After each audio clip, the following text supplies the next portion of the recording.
Bismillahi, Assalamualaikum warahmatullahi wabarakatuh. Alhamdulillahilladzi anzala as-sakinata fi qulubil mu'minin liyazdadu imanan ma'a imanihim.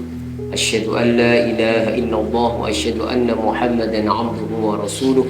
Allahumma shalli wa sallim wa barik ala sayyidina Muhammadin abdika wa nabiyyika wa rasulika an-nabiyyil kamili wa ala alihi kama yaliqu bi kamalika wa adada kamali, amma ba'd.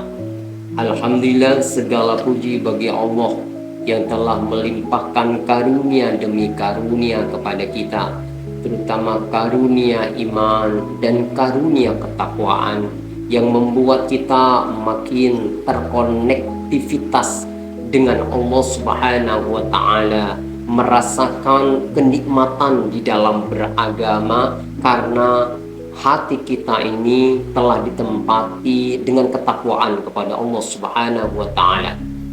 Ada hal yang mendasar yang perlu kita ketahui sebelum kita mengetahui lebih jauh tentang agama ini. Apa hal mendasar yang perlu kita ketahui? Hal mendasar yang perlu kita ketahui adalah tentang Allah Subhanahu wa Ta'ala. Sebagaimana disebutkan awwaluddin ma'rifatullah, bahwa awal atau pokok dasar dari agama itu adalah ma'rifat, mengenal Allah Subhanahu wa Ta'ala. Dan cara kita mengenal Allah Subhanahu wa Ta'ala melalui tauhid. Tauhid ini adalah merupakan sebuah ilmu yang akan membuat kita makin sadar akan kehadiran Allah, makin sadar akan kekuasaan Allah, makin sadar akan kasih sayang Allah Subhanahu wa Ta'ala yang meliputi kita setiap saat, dan kita tidak akan pernah beranjak dari Allah Subhanahu wa Ta'ala, karena di mana saja kita berada, kita senantiasa disertai oleh Allah Subhanahu wa Ta'ala. Maka terkait dengan tauhid ini, kita akan membahas 3 macam tauhid yang ada dalam kategori tauhid i'tiqadi.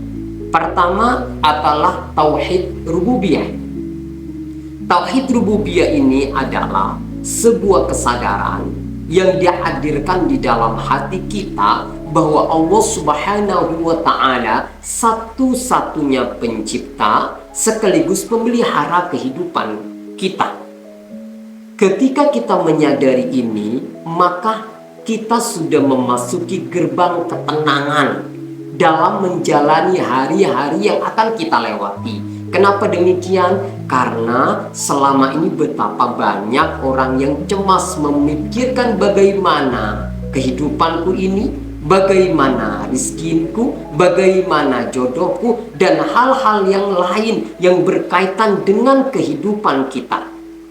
Tetapi kalau kita sadar bahwa Allah Subhanahu wa Ta'ala satu-satunya yang menciptakan dan memelihara kehidupan kita, maka kecemasan itu akan bisa diretas oleh kita. Kenapa demikian? Karena kita sadar bahwa Allah Subhanahu wa Ta'ala yang menciptakan kita, menghadirkan kita ke dunia ini, tentu saja dengan motif kasih sayangnya kepada kita. Bukankah sesungguhnya alam semesta ini diciptakan oleh Allah Subhanahu wa Ta'ala dengan tujuan agar apa? Agar Allah Subhanahu wa Ta'ala dikenal. Dan siapa yang memiliki peluang yang besar untuk mengenal Allah Subhanahu wa Ta'ala? Yang punya peluang besar untuk mengenal Allah adalah manusia. Maka Allah Subhanahu wa Ta'ala menyampaikan, kuntu kanzan mahfiyan fahababtu an u'rafah fa khalaqtul khalqa likai u'rafah. Aku adalah khazanat yang tersembunyi dan aku senang dikenal. Maka aku ciptakan makhluk agar aku dikenal.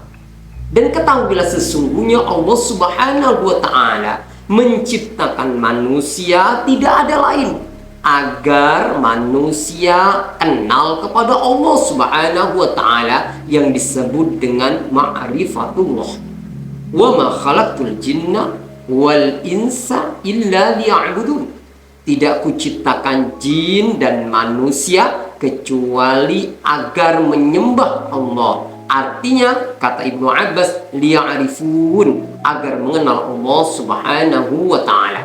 Maka ketika kita mengenal Allah Subhanahu wa ta'ala yang menciptakan kita, dan tidak ada tujuan Allah menciptakan kita kecuali agar kita ma'rifat kepada Allah. Dan apabila kita ma'rifat kepada Allah Subhanahu wa ta'ala, sudah barang tentu kebahagiaan akan kita peroleh dalam hidup ini. Jika demikian, sejatinya Allah Subhanahu wa ta'ala menciptakan kita tidak ada lain tujuannya kecuali agar kita bahagia. Lalu kemudian, setelah kita mengenal Allah, Dialah yang menciptakan kita dengan kasih sayangnya, maka sudah barang tentu Dia yang akan merawat kita, Dia pula yang akan memelihara kehidupan kita. Allah Subhanahu wa ta'ala dalam kerangka pelaksanaan rububiyahnya kepada kita, apa saja yang Allah sediakan buat kita? Allah Subhanahu wa ta'ala menyediakan rizki kepada kita. Kedua, Allah menyediakan ilmu kepada kita. Yang ketiga, Allah menyediakan jodoh kepada kita. Dan yang keempat, Allah Subhanahu wa ta'ala menyediakan agama buat kita. Kenapa kita diberi rizki oleh Allah Subhanahu wa ta'ala? Agar kita survive, agar kehidupan ini menjadi terus berkelanjutan, maka Allah Subhanahu wa ta'ala memberikan rizki kepada kita. Dan itu sudah pasti Allah akan memberikannya kepada kita. Tidak ada sedikit pun dari apa yang ditetapkan oleh Allah Subhanahu wa ta'ala terkait rizki kita yang akan dikurangi oleh Allah Subhanahu wa ta'ala. Allah akan memberikan dan menjamin keseluruhan rizki kita ini akan sampai kepada kita. Kemudian selain itu, Allah Subhanahu wa ta'ala memberikan kita jodoh. Mengapa Allah memberikan kita jodoh? Tidak ada lain agar kehidupan ini lestari, agar kemanusiaan lestari. Maka Allah Subhanahu wa ta'ala akan mempertemukan kita dengan jodoh, yang dengan jodoh tersebut maka kehidupan ini akan bertumbuh. Dan karenanya Rasulullah Muhammad SAW menyampaikan, tazawwajul wadudul walud fa inni mukatsirum bikumul umam. Nikahilah wanita yang kamu cintai lagi subur, karena sesungguhnya aku bangga dengan banyaknya umat. Itu artinya pernikahan adalah merupakan sebuah media untuk semakin meningkatkan populasi umat, meningkatkan umat ini agar semakin banyak. Nah, kemudian yang ketiga, Allah Subhanahu wa ta'ala memberikan ilmu. Dengan ilmu, manusia akan bisa meningkatkan peradaban. Manusia akan bisa membangun peradaban oleh karena adanya ilmu. Ilmu itu akan menjadikan natur sebagai kultur, menjadikan beras sebagai nasi, menjadikan bata, kayu, air, kemudian jadi bangunan. Itu kenapa? Karena ada ilmu. Dan Allah Subhanahu wa ta'ala akan senantiasa memberikan tambahan ilmu dari waktu ke waktu kepada manusia. Agar apa? Agar peradaban terus bertumbuh dan berkembang. Kemudian yang terakhir, sebagai bentuk pemeliharaan Allah Subhanahu wa taala pada manusia, Allah Subhanahu wa taala menurunkan agama. Kenapa Allah menurunkan agama? Allah menurunkan agama agar manusia merasakan kebahagiaan dalam hidupnya ketika dia telah terkoneksi dengan yang maha menciptakan seluruh kehidupan ini, yakni Allah Subhanahu wa taala. Karena tidak ada yang diarahkan oleh agama kecuali bagaimana agar manusia itu makin bertakwa, makin dekat kepada Allah Subhanahu wa taala, dan ketakwaan inilah sesungguhnya yang akan membuat manusia bahagia dalam menjalani kehidupan ini. Kemudian tauhid yang kedua. Tauhid yang kedua ini adalah tauhid mulkiyah. Tauhid yang menyadarkan kita bahwa Allah satu-satunya pemilik sekaligus penguasa kehidupan ini. Jadi tidak ada satupun yang menjadi milik kita. Semuanya adalah milik Allah Subhanahu wa taala. Dan karena Allah Subhanahu wa taala pemilik satu-satunya, maka yang berhak mengatur kehidupan ini adalah Allah Subhanahu wa taala. Seperti kita punya ladang. Ladang itu milik kita. Maka yang berhak mengatur ladang tersebut menanami apa, yang berhak mengaturnya adalah kita. Kenapa kita berhak mengaturnya? Karena ladang itu milik kita. Demikian juga kehidupan ini, langit, bumi, dan apa yang ada di dalamnya adalah milik Allah Subhanahu wa taala, dan yang mengatur kehidupan ini adalah Allah. Lahu mulkus samawati wal ard wa inallahi turja'ul umur. Milik Allah kerajaan langit dan bumi, dan semuanya akan kembali kepada Allah Subhanahu wa taala. Jika kita memiliki kesadaran seperti ini, maka kita akan selalu menyerahkan urusan kita, persoalan kita itu diatur, diurus, diorganize oleh Allah Subhanahu wa taala. Jika kita sadar bahwa hidup ini dalam pengaturan Allah, maka bagi kita akan terasa ringan dalam menjalani kehidupan ini. Berapa banyak orang yang stres dalam menjalani kehidupan karena terlalu banyak tanggung jawab yang harus dieksekusi, terlalu banyak tugas yang harus dijalankan. Kenapa? Karena semuanya ditimpakan kepada dirinya sendiri, pada kekuatannya sendiri, pada dayanya sendiri, padahal dia sadar bahwa sesungguhnya kemampuannya terbatas, sementara tanggung jawabnya tidak terbatas. Manusia diberi kemampuan yang terbatas, dan manusia memiliki keinginan yang tidak terbatas. Lalu kalau kemudian seluruh keinginan-keinginan yang terbersit di pikiran itu harus dieksekusi dengan kemampuan dirinya, maka orang ini akan terus berada dalam keadaan tertekan setiap saat. Tapi beda halnya ketika kita sadar bahwa yang mengatur kehidupan ini adalah Allah Subhanahu wa taala, maka jiwa kita ini akan mudah menyerahkan urusan kepada Allah Azza wa Jalla. Menyerahkan semua urusan kepada Allah Subhanahu wa taala bukan berarti dia tidak berusaha, bukan berarti dia tidak ikhtiar. Dia tetap melakukan ikhtiar yang terbaik, usaha yang terbaik, tapi hati ini mengikuti pengaturan Allah Subhanahu wa taala. Tanda kita mengikuti pengaturan Allah adalah kita tidak akan berselisih dengan apa yang telah Allah tetapkan buat kita. Kita selalu ridho dengan setiap ketetapan Allah Subhanahu wa taala. Itu menandakan bahwa kita tidak punya pengaturan kecuali pengaturan dari Allah Subhanahu wa taala. Kemudian yang ketiga adalah tauhid uluhiyah.